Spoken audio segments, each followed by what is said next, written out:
to where you want to be. I'll start with what Visa isn't, right? Visa doesn't issue credit card. We don't issue credit. So Visa doesn't do that, which surprises a lot of people. We'll use a phrase like, well, things changed, but things don't change.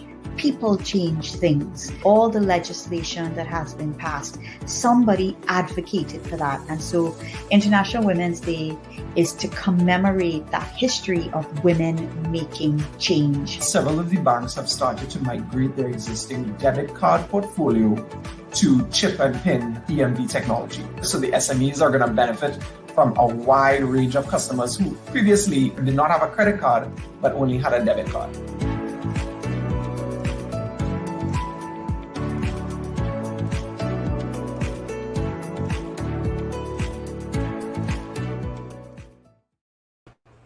Good morning, everyone, or good afternoon if you're watching this on the replay. Welcome to the live series Straight Off the Bat, a show that covers the need to revive, survive, and adapt to the new normal of COVID-19.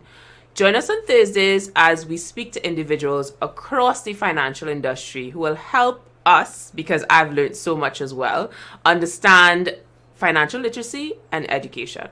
Today, we are joined by our guest, Philip Williams. He's an assistant vice president of fixed income investments for one of the major investment companies in Trinidad and Tobago. He's also the executive chairman and founder of Fill the Gap, which has been in existence since 2016. Today, we'll be covering how to make sense of your money. I'm your host, Pauline Joseph, and I have so many questions about money. Don't let me hog Philip today, because I want to find out if I should buy a new car or not.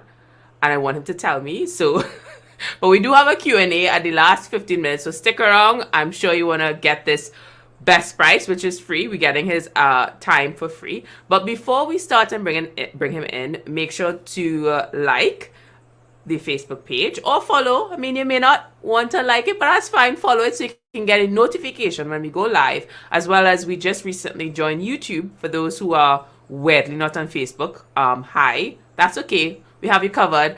Go and subscribe on the YouTube channel and you'll get notified when we go live. So let's bring in Philip and have this conversation about money.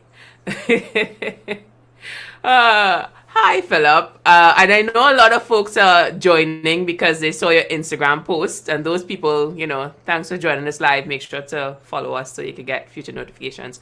So, Philip, can you give us just a little background on money? Like, what was your personal experience? Was the first personal experience that you had with money? All right. So before I start, let me just say thank you for that introduction, Pauline, and to let you know that I am really excited, and thank you for having me as a guest. So every time I have the opportunity to speak about money, I'm very excited. So my first experience with money.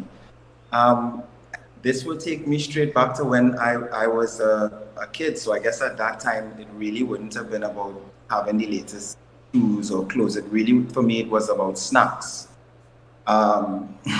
This is the truth. It was about knuckle and catch and ping pong, and that's really what it was. So I remember I would go to my grandmother's house every Saturday, and she would give me $5. Now you have to think about this in context. $5 then $10 for a little boy like me, it meant no, I am rolling in it.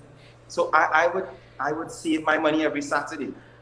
Now, I'm the youngest of 3 siblings, and so one is 10 years older than me, the other is 4 years. I would have sometimes more money. They would spend their allowance, so sometimes they may borrow money from me. They would pay back, but that was like my first experience with money. Very, very first experience. And it's interesting that you asked that, because the things that, the relationship you have with money, how your thoughts are shaped, is really from your environment, maybe from your parents. Hopefully you learn some stuff at school. But that was my first experience with money, saving money for snacks, to go to the grocery, to stock up. That was my first experience. That is insane. For those who may not know, I literally just met Philip, so I didn't know this story was going to come.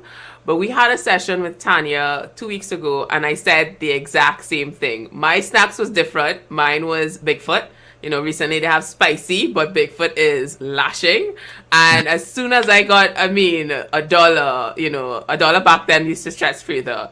The first thing I did was snacks. But you did better than me. You saved to go buy it. I just went, as soon as I got it, bam, it was too hot for my hand. I was like, oh my gosh, I need to spend this. I have to say, because my parents, they wouldn't buy. There's only so much snacks you would get when they go to the grocery. My snacks would run out. So yeah, that's a real life true story. That's it right there. That was the beginning of money. My journey with money. It started with snacks. Yeah, the new generation wouldn't understand that struggle, and I want parents out there to let them know, I'm sure they know that, let them know already. Anyways, so, we are in a space where it is difficult for a lot of folks to understand how to go through these challenging times. And it's easy for folks to be able to interchange the word savings and investment, right? Because some of us may not have had that conversation with our parents to say, this is what you need to do with your money. So for those out there, when I say those out there, I mean really me. What is the difference between savings and investment? So first of all, listen, good question. Let's start with what investing is. And I think let's start with the word investment. And I feel as though the minute people hear the word investment, our mind goes to a particular space where only for the wealthy, it's for the big businessman, it's for the person with the fancy degree.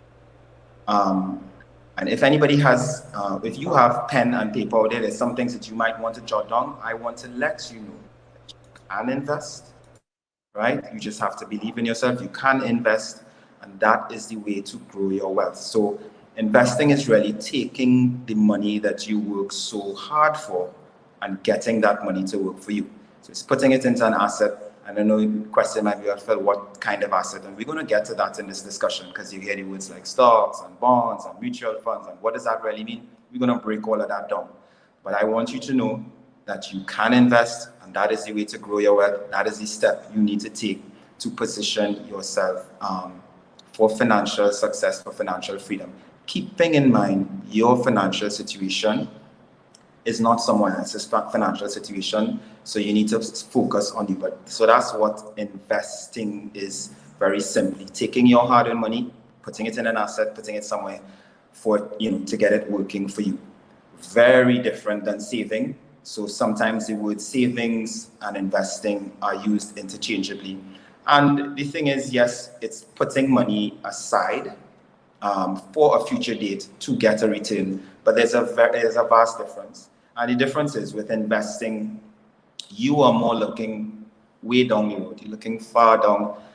It's more long-term oriented versus saving, which is near-term, right? So it's never, ever confuse saving and investing. Two very, very important vehicles. Yes, they can be used interchangeably. But if I can very simply, let's say, you might want to write this down. If you have $2,000 and you invested it at 3%, say in a savings account. Savings accounts are not paying that now, but I'm just using a number of 3%. At the end of 20 years, you would end up with roughly $3,600. If you take that, you took that same $2,000 and invested it in a long-term asset, say that was returning 10%, your return will be close to $13,000, anywhere between $13,000 and $14,000. So that's the difference between saving and investing. You're really positioning yourself for long-term growth versus saving, where now you're more near-term. You're possibly saving for something like an emergency. You're saving for something that you know is very specific. So the returns are a lot lower versus investing, where your earning potential is a lot higher. So if you're just joining us, we're here with Philip to have a discussion around investment from a local perspective, because we get so many bombarded informations from the United States and other parts of the world. Let's have the local conversation. Yes, Desiree, hashtag Bigfoot, you know it is, you understand me. And for those who are not aware of what Bankers Association is, just follow that button and you'll get all the notifications when we go live on these sessions. So, Philip, you had a discussion around long term versus short term. And I think that's such an important thing for us to discuss, because we are living longer. We are more connected, so we think that the world is, going to disappear at some point in time. But our connectivity is bringing this level of information that may not necessarily reflect the world, because the world is in a position where we are living much longer than we've ever had in the history of time. So as someone who may be in their 20s, you're thinking, and then when I say in 20s, I'm thinking, I'll live this life, whatever. And you're not necessarily thinking about what 60, 70 looks like. So could you break down the idea of short-term versus long-term with your money? Yeah, sure. So short-term will be anything really short, less than a year. So let's say 1 to 3 years, that's short. Ultra short is 1 year. Once you start to move beyond that 3-year space and it's money that you are putting aside, then you really have to start thinking about, well, okay, I need to put this money to work in a long-term asset that's going to work for me. So short-term, as I said, 1 to 3 years, medium, 3 to 5, anything past 5 years going towards 10 years now, that would be long-term. And it's I like that you mentioned going out to 60, people living longer. Listen, trust me, I do get it. Because I was once 20, 25, and the things that you could be thinking about then is that, listen, it seems far-fetched. It doesn't seem far-fetched that one day you're not going to be working. It does not seem far-fetched that you need to think about retirement. And that is something which is a long-term goal.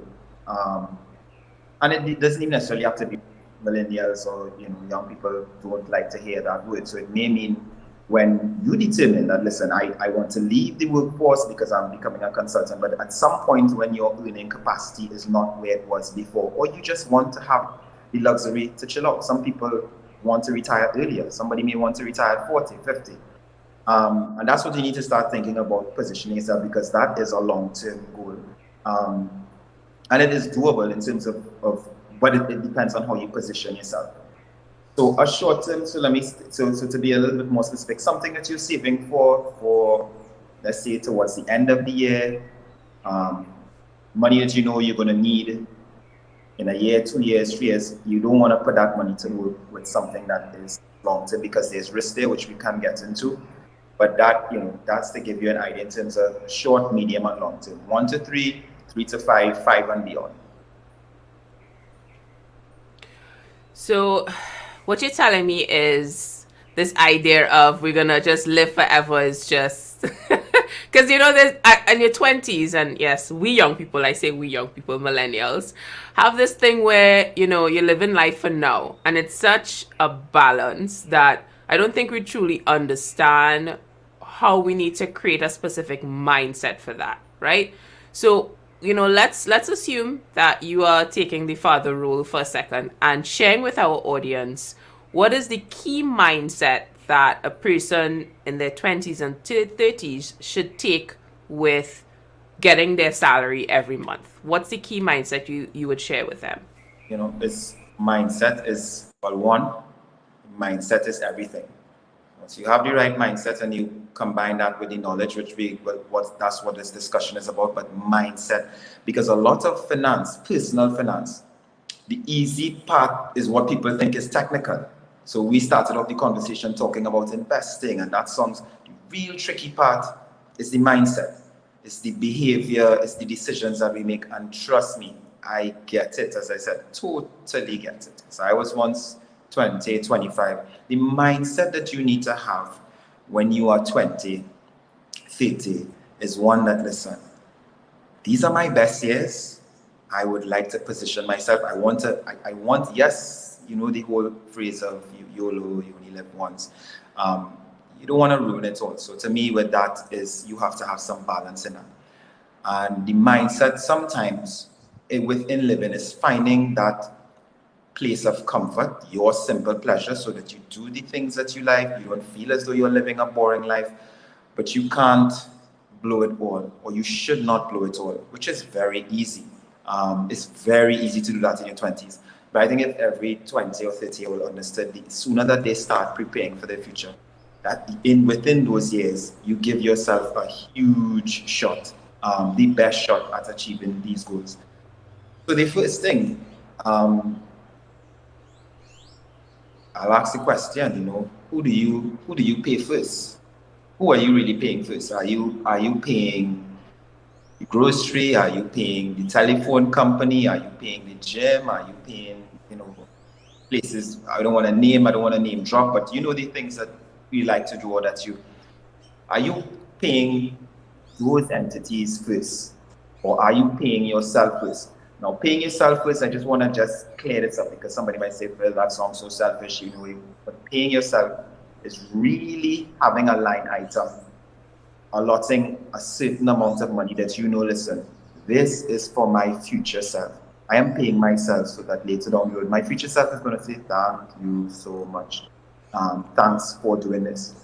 And it does not necessarily mean, because I know the idea, you can think, well, when I start earning more money, then I would save. Or when this happens, then this would happen. But I'm telling you, I know it always goes that way, because you always keep pushing it further, pushing it out. So I'm going to do this, next year when I get the promotion, I'm going to do this when I get my bonus. And it's the importance of having the discipline when you have little, or what you think might be little, which really isn't, because somebody may really want to be in the shoes that you are in. Once you start managing that correctly, then you are positioned for when you start to make more money, because guess what's going to happen when you actually do start to make more money? You are now going to be in a position where you're now learning about developing certain habits. So it's very important to have the right mindset. And it comes with a little bit of sacrifice. And I know sacrifice sounds boring, it sounds, but you have to think about it as something that you are doing for yourself, something that you are doing that is really special. So it seems as a sacrifice in the beginning. It's not easy. I know that it's not easy, but if you think about it this way, how do you want to feel 10, 15, 20 years down? How exactly do you think you would feel if you look back and you said, listen, in my 20s, I had about 480 paychecks to put aside money. Then 30, I had 360. Every paycheck or every income opportunity you get is really a position to really position yourself. It's an opportunity, to position yourself. Huh? That's really what it is. So you don't want to look back and say, well, listen, boy, I should have done this, and I should have. And sometimes a lot of people, unfortunately, find themselves in that situation. So the mindset when you are very young is really about finding that balance, having fun, living a life simple. You find your sweet spot in terms of the things you like to do, but also maintain the balance in terms of the financial goals, the things that you would like to achieve. First thing is paying yourself. It might even just start with the discipline of, if it's just $100, that's fine. It's just $100. You might think that's it is actually. That's a big deal. And you can actually start investing with as little as $100. You do have access to investment products. I want people to know that. I tell people all the time. So what you think is a small deal eventually adds up, and it turns into a big deal. So the mindset is sacrificing a bit, some of that, a little bit of delayed gratification, positioning yourself, paying yourself first, and doing everything in your power to associate yourself, have the conversation, because you may not know, just we having this conversation here, you may not know everything about money, but you may have friends. We are in the information age. Look at how we're having this conversation. There are many avenues that you can pick up knowledge to position yourself to make the right decisions with your money and to have the right mindset. I like what you said about paying yourself first. It conjures the image of when you're in the airplane and they say put the mask on yourself first before you help anybody else. I think that's definitely something you're going to have to address when we have the Q&A with Melanie. Melanie, I see you. Don't worry. We'll get you covered. That's a very difficult question, and I hope Philip is in a position to answer it. So if you're just joining us, we're here with Philip having a discussion about investment. We're going to go on a short break, and on our return, we're going to have a conversation on basic, simple investment opportunities. So we'll see you on the other side.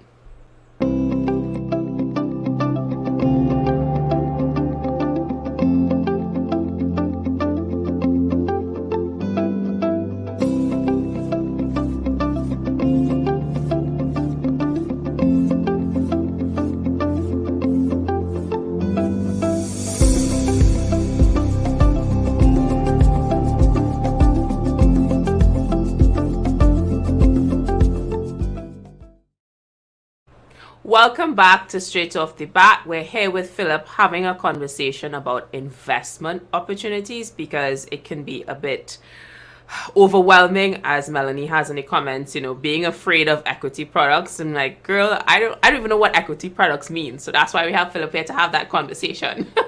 So let's ask Philip, as someone who's not, I hear about things like the Robinhood app and stock markets and all these different things, but don't necessarily understand. And you mentioned earlier about, you could start with as small as $100. If I do have $100 and I want to start investing in something, where do I start? Where does the process begin? All right. So that was, so to be fair, let's start with, because when you started the conversation, we came back off the break, said, we want to know what is and what is. So let's not race too fast ahead because we're going to get there. Very simple. So I want you to know that there are two ways that a company can raise money. So when you hear equity, interchange equity is stocks, right? So the two ways that a company can raise money is either by saying, listen, you know what? I'm going to give you some ownership in this company. You're going to give me some money. And as a result, now you have some rights to share any profits, right? The other way they can do that is saying, listen, can you give me a loan so that I can expand the business and buy the stuff that I need to buy, and I'll pay you back at a certain time. In the big finance world, the complicated term for that is a bond. A bond is really a contractual agreement to pay back because there's a cost to borrow. So the two traditional types of investment vehicles are stocks and bonds, right? So a stock, as I said, is really ownership in a company. They're raising capital so that they can now go on, do the business and generate profits to pay investors a return. So stocks and bonds. So if that wasn't clear, you could still stop and say, Phil, what exactly does that mean? But when you hear stocks, just think of equity. When you hear bonds, just think of a gigantic loan. And same way that you're going to go to the bank to get a loan, it's the same way corporations and governments have to borrow money to do different things. Governments borrow money to build roads, to pay salaries, for infrastructure. It just depends. Now, taking these two traditional types of investments, the stocks or the equity. So let's just say stocks, right? So if you hear stocks, that means equity. And bonds, these two traditional type of investments. An investment company really will pool these investments together in what is known as a mutual fund. So you ask the question of, well, Phil, what's the best one of the best places to start off for a newbie investor? A newcomer investor, a good place to start off is in a mutual fund. And I can explain why. But just let me explain what a mutual fund is. Think about a basket of investments, a basket of stocks and bonds, or sometimes a basket of just stocks or a basket of just bonds. Pool together, all of us pooling our money together, and someone is managing that on our behalf. We pay them a fee and we get the returns from stocks, the stocks and the bonds. Now, you might say, well, Phil, how does a stock earn money, or how does a bond generate money? A stock will earn money now because if the company is doing well and the profits are increasing, people are going to want to buy this stock and the company can pay a dividend. So you earn either via a dividend, and once a lot of people want to buy the stock, it pushes the price of the stock up. So that's the two ways that you can earn from stocks. Capital appreciation, that's the price going up. So you bought at $1 and now it's $1.50. The stock price has appreciated. The company decides they're going to pay you some of the profits in a dividend, you get some money there. So you earn that way through stocks. With a bond, how you earn is just straight the contractual agreement to pay that interest because there's a cost to borrow. Stocks and bonds. Now, mutual fund, as I said, is a basket. It's bundled together, all of these assets combined together. And think of it, as I said, so they're big investment companies. Some of the banks have mutual funds. you would know some of the mutual funds. There are different mutual funds in Trinidad and Tobago, but it really is a basket of stocks and bonds, and based on the earnings from the asset in this basket, whether it's capital appreciation, dividends, interest, that is how an investor is going to get paid. So if you entered into, if you bought into a mutual fund, that, as I said, there's some of them on our market that is as little as $100. I'll give you an example, a real life example. A mutual fund. So you can have a mutual fund that is just stocks. You could have one that's just more like fixed income bonds, or you could have a blended, so it's stocks and bonds, a more balanced approach, right? A balanced fund gives you the best of the both worlds. It's more moderate, it's not as aggressive. A straight 100% equity fund that's just stocks is a more aggressive because your earning potential is a lot greater. The more stocks that you have, the greater your potential is to earn, versus fixed income or versus a bond, because the interest is guaranteed. We have an agreement. You're going to pay me this interest. That's what the investor gets. With stocks, you're not guaranteed to get a dividend. You're not guaranteed that a stock price will appreciate. And that's why a mutual fund is great for a new investor, because now you have someone managing this for you. And that person is a portfolio manager or an investment manager. So what this person does is they look around the world, they see which countries, they look at the industries, and they say, listen, I want to buy stocks from this country, or I want to buy stocks from this industry. I want to buy bonds from this country. I want to buy bonds from this in this industry. And they do all of the heavy lifting to make the investment decisions, pool together the assets, and give you a return. So that's what a mutual fund does. Highest earning potential is with the equity, straight 100% equity mutual fund. Lower earning capacity with like a fixed income or the bond type investment. And if you have a balanced approach, you are more moderate. So I'll just stick a pin right there in case you have any questions, if there are any questions in terms of anything that you were not clear on, or was that, did you understand what I was breaking down there?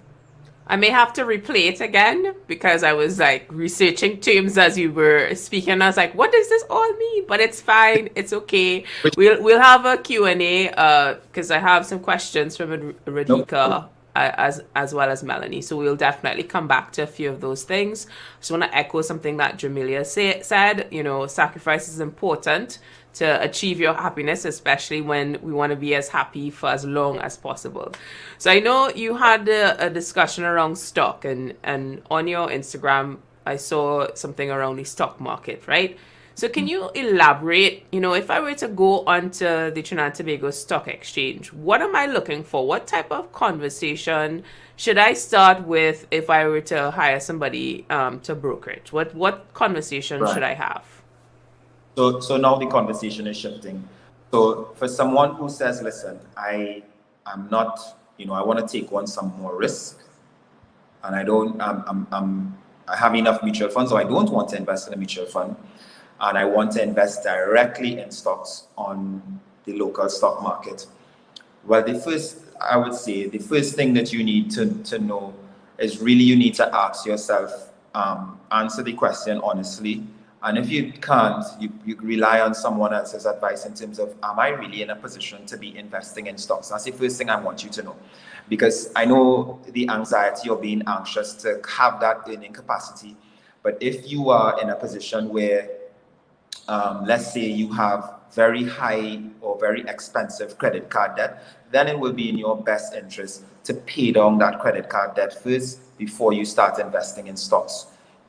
If you don't have an emergency fund, as in you can't withstand, like if something happens, you don't have cash put aside in a savings type of account that's secure, that you have access to, then you need to you probably just want to hold strain a little bit before you actually do decide to go and invest in the stock market. Because what can happen, I spoke a lot about, capital gains and dividends. Capital gains is just the price of a stock appreciating. Dividends is a share in the profits.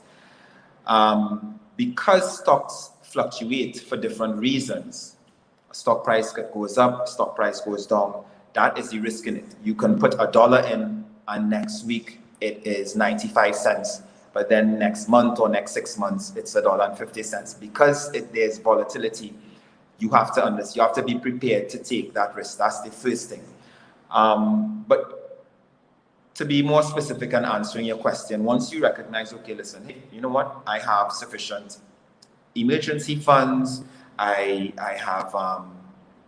don't have expensive credit card debts. I'm not very, highly indebted to anyone or any entity, and I want to move it, and I have sufficient insurance, then, and I want to invest in stocks.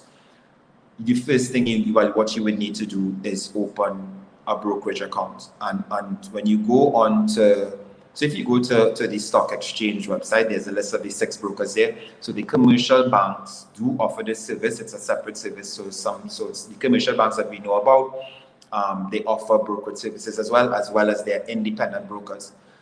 A broker is going to, that's like the middleman. That's a major chess piece in your investment journey, because if you don't have that, you won't be able to access stocks on the stock market. So opening a brokerage account is really like opening a bank account.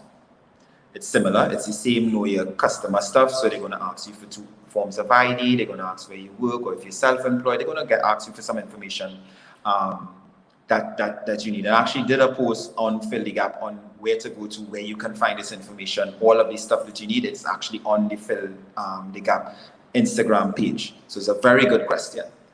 Once you identify, okay, listen, I'm going to go with this broker now. So you want to assess, and going with a broker depends. Some brokers have high amounts to invest, the minimum fee. Some are very, very low. So you have to go with a broker that is suitable to you. Some brokers provide investment advice, and this is what is important. You might be anxious to start to go on to the stock market. What you need to do now, it's always good, because we are in the information age. Things are very different now. It's easy to get information on a company, but it's easy to get access to someone, relatively easy, that could give you a good read on a company. Because remember, you are going to put your money now in a stock. Let's say you go to stock market. You're putting your money and getting your money to work for you. So before you employ anybody, just as you have to vet it, you have to do the analysis and say, well, okay, is this a good investment or is it a bad investment? And this information is available all online. Companies put out, because they have to publish their financial information. Financial information and financial statements can seem very daunting, but that's why it's important when you're starting off, you rely on someone who is an expert, who can give you solid investment advice, and you say, listen, this is the amount of money that I have to invest. I've checked out this broker, I've opened the brokerage account. And really, when you open a brokerage account and you put cash in the account, you really just give your broker instructions. It could be via email, it could be via telephone call, it just depends on what the arrangement is.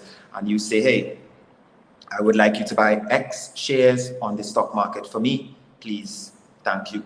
That's what it is. It's opening a brokerage account, funding it, so that you have access to shares. But it's very important to just check, because different brokerage funds have different fees, they have different minimum balances, so it's really what is convenient to you. And there are brokers, I would say, the spectrum, if you look at it, it is accessible. It's not all just high net worth and thousands of dollars. There are brokerage firms that will open a brokerage account for you with a minimal fee and provide you access to stocks on the local stock market. For the person who, if you are not that aggressive, a mutual fund, a balanced mutual fund, will give you access to international stocks, and US stock markets and global stock markets. It will give you access to local stocks. It will give you access to local bonds and international bonds. So they have like a balanced fund, will give you a blend of different kinds of assets where you diversified versus taking direct position. So you just have to understand the risk. There's more risk in going directly into stocks on the stock market versus in a balanced type of arrangement where you have more assets. That's called diversification. So you probably would have heard the old saying, don't put all your eggs into one basket. That's what a mutual fund does. It spreads out your risk. It gives you access, because all of the investors are pooled together. It gives you access to investments that you otherwise wouldn't have access to. And it gives you access to portfolio management, solid advice. So either or, this is not to deter. this is where you have to do a risk tolerance or just kind of assess where you are at. And there are questionnaires for that that will determine what your relationship is with your money, how you feel about putting your money onto the stock market. Am I going to get really upset or jumpy if I put in $1 and tomorrow it's 99 cents? Or do I have the level of comfort to know, well, listen, 6 months down the road or a couple of months down the road or next year, this dollar is not going to turn into, it might be volatile, but it's going to turn in or translate into a gain for me down the road. So I'll pause there because I know you're asking local stocks and what is the first thing you need to think about? The first thing, just to recap, first thing you think about is now the time for me to invest. Do I need to really brush up or tighten up certain things and make investing in the stock market a goal, like say a goal for the end of the year? Because now I'm just positioning myself. So am I ready to invest? Yes, I'm ready to invest. Okay, I need to look for an appropriate broker. The broker has to be suitable for me, from a minimum balance standpoint, the fees that are paid and the advice that is given. Once you identify the broker, you say, listen, okay, so I have this check, it's $1,000, $2,000, $5,000. You fund the account. Once the account is funded, then you now give the broker instructions. This is the part, as I said, where you want to rely on someone who can give you solid investment advice, hold your hand in the beginning, coach you through that whole investment process and in terms of what assets or what stocks you should buy on the local stock market. We have a lot of questions coming in. I really like the question that Melanie brought up around international versus local shares. And we want to touch on all of those questions because it seems like our Q&A is going to get a lot longer than anticipated. So we want to answer some of those questions. So join us. We'll be right back.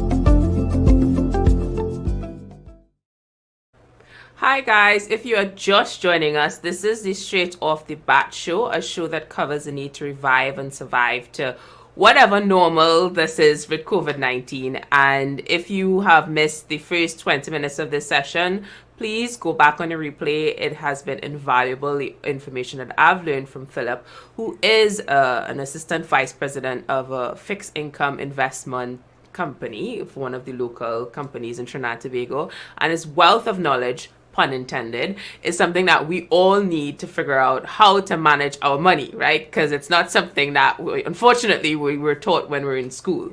So let's look at Melanie's question around investing local versus international, because from a brand perspective, you hear more about the international companies than you do locally. Like, I know about Apple's new announcements with different, they just announced this new facility for ads, which means that their prices of stock may go up. So a lot of the times the media gives us a really good insight into what's happening externally, but then you don't necessarily know what's happening locally. So to expand on Melanie's question, the question really is, how do we decide?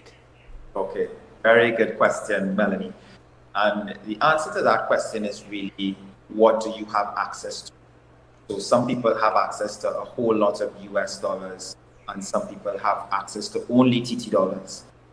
If you only have access to US, so let's start there, because sometimes that maybe don't think. You might say, well, listen, I want to invest on the international market. It's so difficult to get US. What do I do? Right now, I'm just going to go with straight what the facts are, what the data that is out there in terms of performance. So international stock markets, or let's say the S&P, which is an index, or let's say a basket of or group of investments that tracks 500 largest or very large companies in the United States. If you look at the returns there and you see what's happening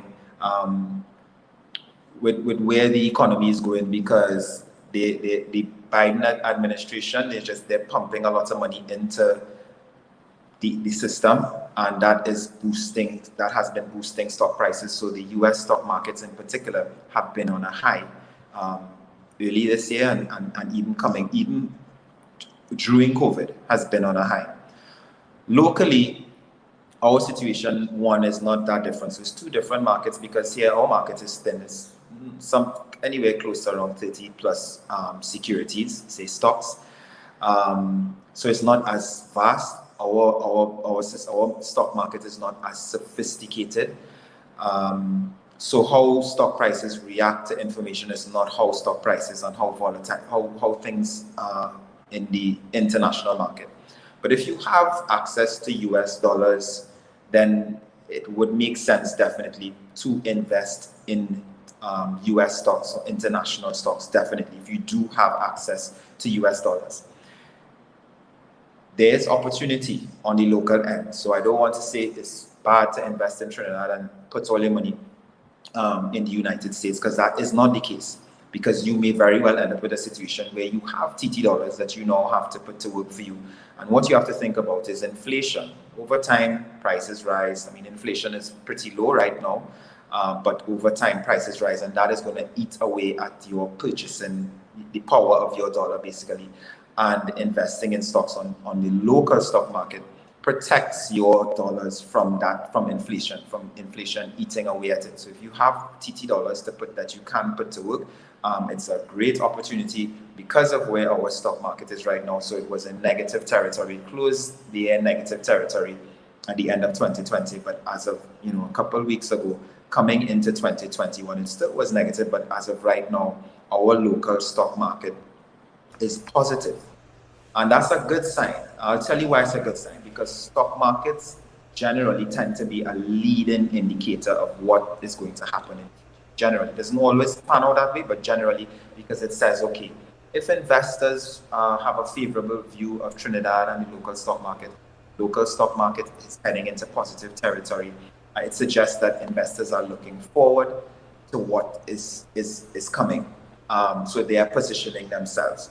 So it's an opportunity now, because some of the prices of some stocks on the local stock market have been battered. They have been discounted because of COVID and because of all the restrictions. But it is, obviously everything, is hinged on the vaccination, and businesses, the economies around the world reopening. So it's not just Trinidad and Tobago. Everybody is feeling the pinch. I think the only place that's really coming out all right out of this is China. So everywhere, most economies are under strain. And that's a great time to invest, because one, you may have something, an asset today that feels the brunt, or if you want to say is punished because of where the economy is at, or it's punished because some part of the economic cycle is not in favor of that particular company. But it doesn't change the fact that the company is a solid company. It doesn't change the fact that management has been managing the company for decades and they've been doing well. It doesn't change the fact that they've been able to pay stable dividends and pay out profits. So that's what you have to look at. And that's the kind of asset, or that's the kind of stock you want to be choosing. A stock that is undervalued. So really just buying, using as an example, buying $1 for 50 cents. There are opportunities on the local stock market where prices of very good companies have been discounted, and you can get them at a bargain. So it's not as straight as saying, as I said, if you only have US dollars, then by all means, certainly you want to invest in the US, you want to invest in international markets so that you get the best for your US dollars. Certainly, if you have TT dollars, you want, and you're seeking growth. If you don't go to a equity mutual fund or balanced mutual fund and you want to go to the stock market, there is opportunity for you to position yourself on the local stock market. Okay. So we have quite a few questions to get to, so we're going to try and spitfire this, because time does fly, especially when you're trying to learn about money. Because we're in the same realm as stocks and conversation, I want to ask Casey's question around local brokers versus online brokerage, because I feel like that's such an interesting perspective, because you mentioned earlier, which I wasn't aware of as well, that you open up that account similar to a bank account. So if that's the case, from a local perspective, what's the difference with the online, and which should you choose? Very good question. So online brokerage, so international, when you're investing on the international market, online all of it is online. It's really on this device that we're using right now. You buy and sell stocks on your phone. Download an app and you open the account the same way. It's just a lot more digital. So think about going to the bank, going to a financial institution and opening an account that, you don't have to go to the bank and you don't have to present your passport and you can scan all of this stuff and they verify and they know who you are. Everything is done online. So that's the difference. So online, it's actually a whole lot more convenient and you now have access at your fingertips to buy and sell stocks. And particularly, this is for someone who has US dollars. If you are now locally, I've seen the move towards online trading. The stock exchange has moved to an online platform, and so we are moving in that direction, which is a step in the right direction. And I think it's great because that is really an opportunity to empower people. It is an opportunity to just move in that direction. So the market is a lot more sophisticated, as I'm saying, to get in line or get into where things are at on a global scale. So again, the difference is really just convenience. If you open a local brokerage account, you probably would have to pick up the phone, you probably would have to send an email and you give your broker instructions. Can you buy X shares? For me, would you, or the instruction is buy X shares at this price. But if you were doing this online on your phone, the same conversation you would have, you would now click buy, you would click sell, you would type in the security, whether it says you made a mention of Apple, you type in the ticker, which is a code for the, that's a symbol for the stock, you type in how much shares you want, type it in and all on your phone and you click buy. That's it. That's how you would do it on your phone once you get the account open. Different, obviously, as I said, if you were doing it locally, but I've seen the move towards online investing in Trinidad and Tobago, which is a great step. Right. So basically, if you have that access to the U.S. currency, online is definitely the better option for you as well as gathering. Online will be the only way because to have. Well, yes. Yeah. Well, let me be clear. Online would be the only way to directly access, like say you said you wanted to buy Facebook or Apple or directly, you would need an online brokerage account. The indirect way is if you invested in a mutual fund that has it within the basket of stocks. They do have Apple and Facebook and Amazon and Google and all of these stocks pooled together. You have access to it. And probably even by using TT dollars, because there are mutual funds that you are investing in TT dollars, but the fund is also invested in US assets, which again is a hedge or protection against inflation. So once you're investing and you're thinking long term, you're protecting yourself, you're protecting the purchasing power of your dollar, which kind of gets back to saving, which you have less protection there because you're earning less. There's less risk, but there's also risk. So and I want you to know there's risk in not taking risk, particularly for a young person. So I know some people that are ultra conservative and I don't want to lose anything. I don't want to lose anything on my principal. I just want to put my money, park it up, and that's fine. I think that's a good place, at least if you know that about yourself. The other thing that you would need to understand with that is that there's huge risk in not taking risk, particularly when you're a young person, because you cheat yourself or you rob yourself. You don't give yourself that opportunity to have the long-term growth and have access via the stock market or via a growth type mutual fund where you can position yourself for growth to achieve goals. I think that's a great point that has answered Radhika's question around people who may not be risk tolerant. I think, millennials, we are a bit younger, so we have a little bit more leeway. I want to ask Melanie's question, her very first question, because she was here very early. And I want to ask her question around her daughter's university fees, because I'm sure a lot of parents can relate. So she's asking, I need to pay for my daughter's university fees, but do not want to touch my various nest eggs. How do I balance both? That's a good question. I mean, so not touching your nest egg, but the thing about it is if you have the fees to pay, you have the fees to pay. So I think in a situation like that is evaluating exactly what you have in your nest egg. Certainly, if the question is hinged on, should I take some of the money that I have to pay fees to put it into an investment? I would not advise. It will depend on the, when I say it, it has to be something that is short term, that is protected, because fees come up every year. Fees are not something that you pay, you have a lot of time to pay. So that money is really money that you want to have somewhere that it's safe. So there are mutual funds that invest in fixed income, so a bond type or fixed income type mutual fund or money market fund. It's not going to give you the best return, but it certainly is going to give you a better return than what the commercial banks give or a traditional savings account is going to give. And why that is because, again, think of the whole concept of pooling assets together. And now income fund, a fixed income or bond or income type fund invested in bonds, and the income from that is now passed on to the investor. So this is something that is a lot safer, that doesn't have the opportunity to generate any income at all. The other option for a fixed income type instrument, but that's ultra safe, returns are very low, is a money market fund. The money market fund is, so I spoke about a bond, and a bond is long term, anything past a year, lending somebody money, a gigantic loan. Money market fund has instruments that mature in less than a year. So that is, say, one financial institution going to the other and say, listen, I want $1 million and I need it for 365 days, or I need it for 270 days. This is the arrangement that we're going to come to, and I'm going to pay you this interest for allowing me to have this $1 million for these 30, 90, 60, however much days. And a money market fund, that income is passed on to the investor. But I know the question will be, well, what are you going to get on a money market fund, and what do you get on an income fund? You will earn more, but rates all around the world are at the lowest probably they've ever been for a decade. So I'll just give you an example.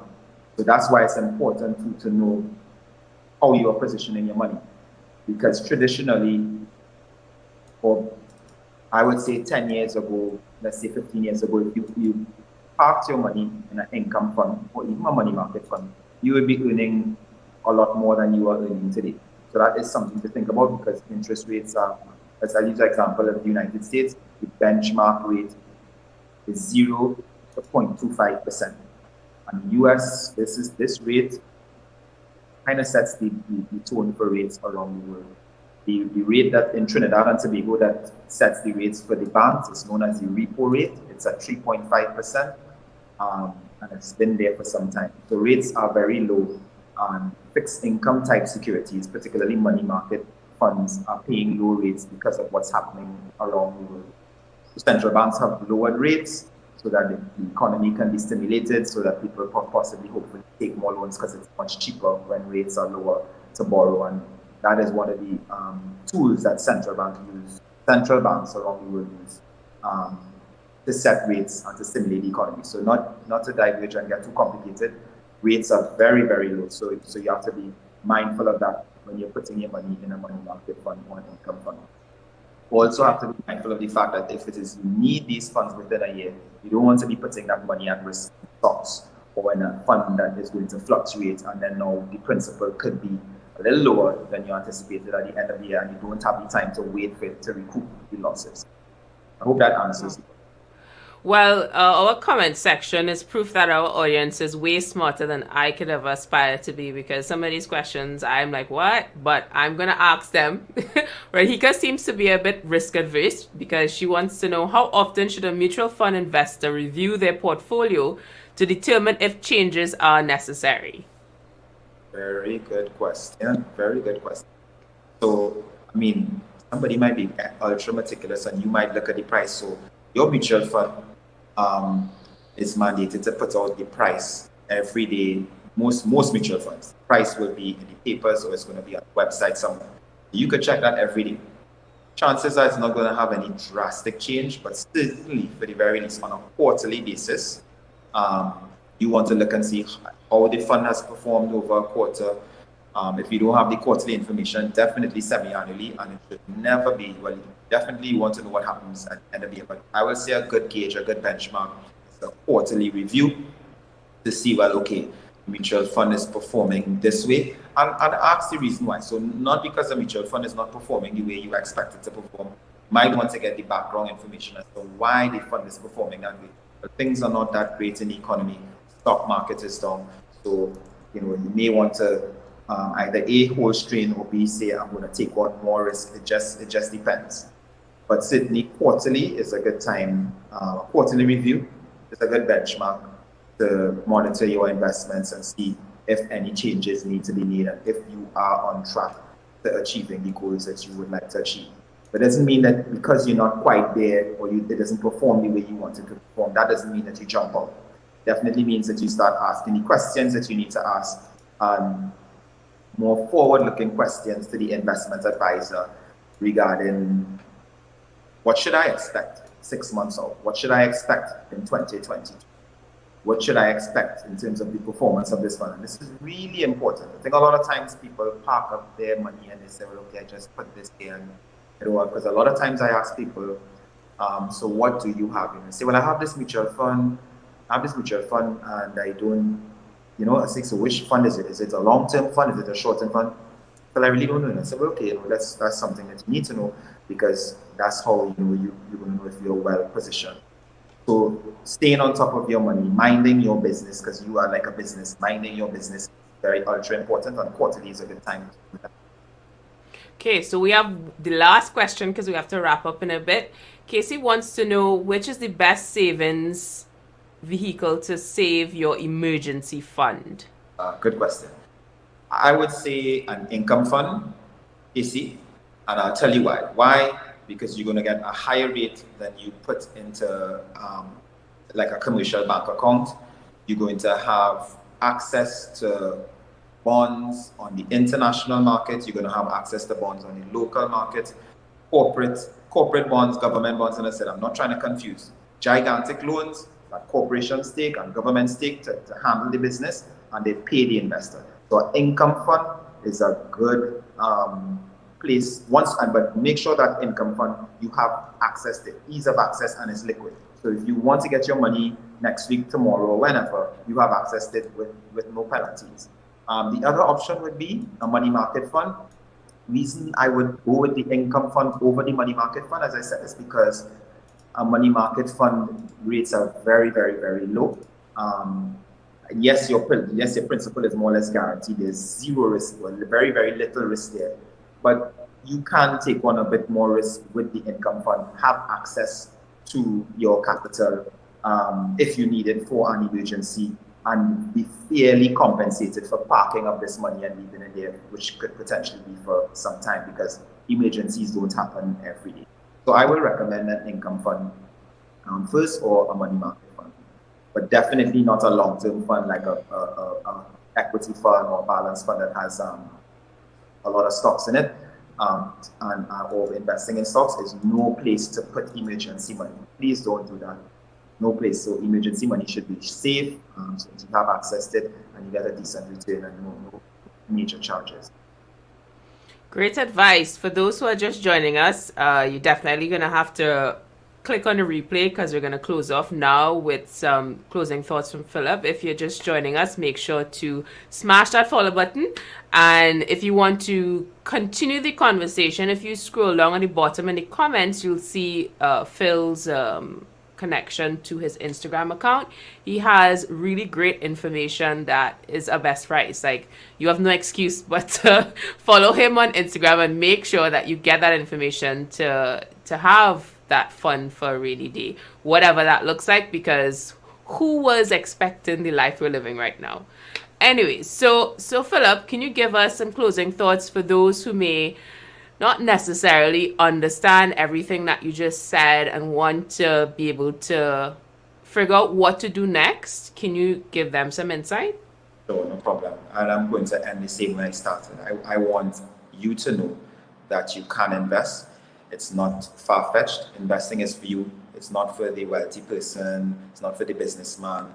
It's for you, right? Let's start there. And it just really starts with you believing in yourself to know that you can position yourself to grow your wealth. Your financial journey is unique to you. So really stay focused on that. Don't think about what other people have on their salaries. That is very distracting and it could be a little bit disappointing. So focus on what your goals are, and it really boils down to the mindset that you have. Are you paying yourself first before you give anybody else the luxury of having that hard-earned money that you work for? Are you paying the gym first? Who are you paying first? You really need to be paying yourself first, because you are the business. Once you have the right mindset, and that is mixed with the financial knowledge, that we might seem to be complicated, but it really isn't. You combine that together, mindset plus the knowledge, you are going to be well on your route to financial success. Phil the Gap is here for you. So all of the questions that said we didn't get answered, investment advice, personal finance coaching, Phil the Gap is here for you. So even if we didn't get it done, we didn't get it covered here, please, as I said, visit the page, visit the handle, and you can always drop a DM, and I'll be happy to assist and happy to answer your questions. You can invest, you can grow your wealth. Thank you so much, Philip. Such a great session. I learned a lot. I will also be sliding into your DMs. And thanks again for the session. And for those who don't know what this is, Straight Off the Bat live show that is aired on Thursdays on Bankers Association of Trinidad Tobago Facebook page, as well as our YouTube channel, where we cover all things financial literacy and education, because during these times, we really need to figure out how to do more than survive. Some of us are surviving, some of us trying to figure stuff out, and that's where we want to do these sessions for you. So the least you could do is follow that, because there's our best price, guys. This is free, you know what I mean? Anyways, see you again in our next session. Don't forget to sanitize and mask up, and we are all hopeful that we will come out on this the other side. So see you soon, everybody. Bye.